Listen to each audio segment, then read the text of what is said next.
Give us a sense of what you think the high points are. What are the important points he's going to hit?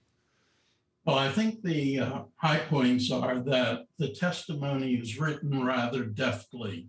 He talks about a lot of the issues, but what he's really talking about is a blueprint for SEC action. It appears the SEC is going to take steps to define what their responsibilities are, for example, of websites like Robinhood that gamify brokerage trading. It looks as if he wants to take action against payment for order flow. He has some fascinating statistics which show how much of equity trading is done off an organized exchange and is done by payment for order flow in private enterprises. And it appears to me that what happened in Archegos is clearly on the SEC site.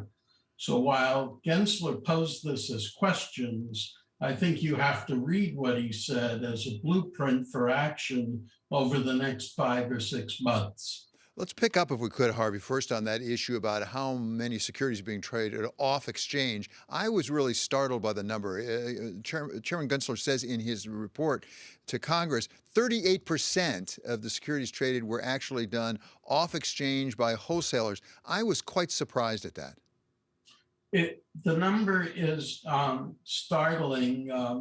Just by point of reference, when I was chairman of the SEC in the early 2000s, about 80% of trading in listed stocks were done on the exchange itself. Today, my understanding is it's about 18%. That's an enormous shift in markets, and it has huge potential both for the protection of investors and for the structure of how capital is raised in this country. And Mr. Gensler suggests in his testimony, if I read it correctly, that beyond the number overall of 38%, there's a fair amount of concentration, that there's a relatively small handful of wholesalers that really account for a lot of that 38%. Yes, and that concentration creates difficulties. In one sense, if you concentrate where trades are done, you may have a more efficient market, but that would require that the marketplace be fully open and fully transparent, which is not the case with these markets. The real impetus for behind this hearing, I think it's fair to say, was what happened with Robinhood and GameStop and some other so-called meme stocks. And he starts out there. Mr. Gensler says it's not limited, it has ramifications beyond that. But you mentioned gamification, and Gary Gensler goes through sort of some of the aspects of gamification. Is gamification something the SEC is equipped to address?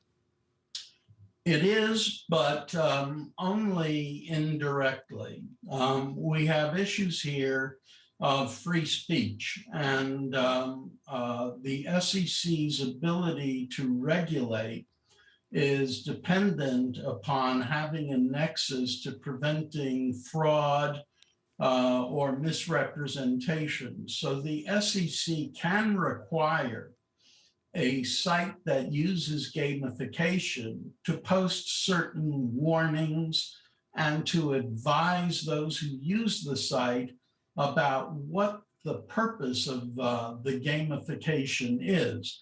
It can't outlaw gamification outright, and I don't think that the SEC would ever try to do that specifically. Harvey, you mentioned Archegos because that's also another issue addressed in Chairman Gensler's remarks. Tell us what the SEC has and has not done on that issue, because it appears part of the issue is a form of disclosure. Did actually we understand the banks who were taking the counterparty risk, did they understand the kind of exposure they were stepping up to?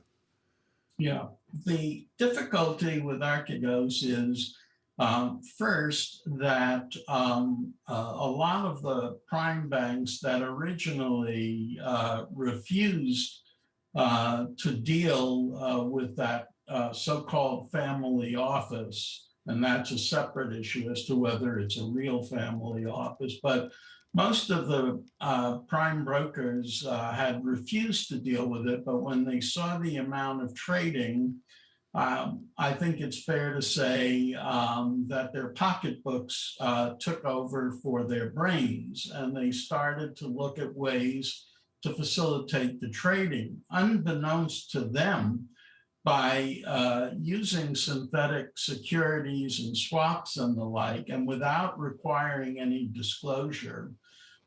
These prime banks were unaware, and that is also a result of their lack of due diligence, but they were unaware that they were funding the same transactions. And so as a result of this, Archegos was able to over leverage the situation, and that is what has caused the astronomical losses that have occurred here, and that should not be allowed to occur. Harvey, I wonder if there's something of a theme running through much of Chairman Gensler's testimony here, and that is the encouraging of unnecessary trading, just getting the volume up.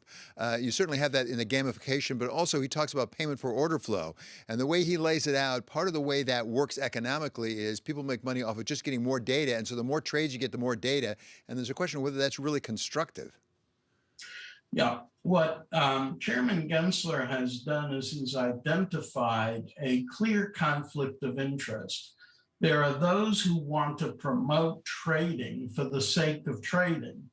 Robinhood as a vehicle for trading and the like want investors to make trades. They want to encourage them to make trades, but that's not always in an investor's best interest. And what I think the chairman is getting at is there's a real conflict that arises, and there have to be ways to protect individual and institutional investors from being seduced by the promise of quick profits or zero commissions, when in fact they're paying for all of these trades, but in other ways.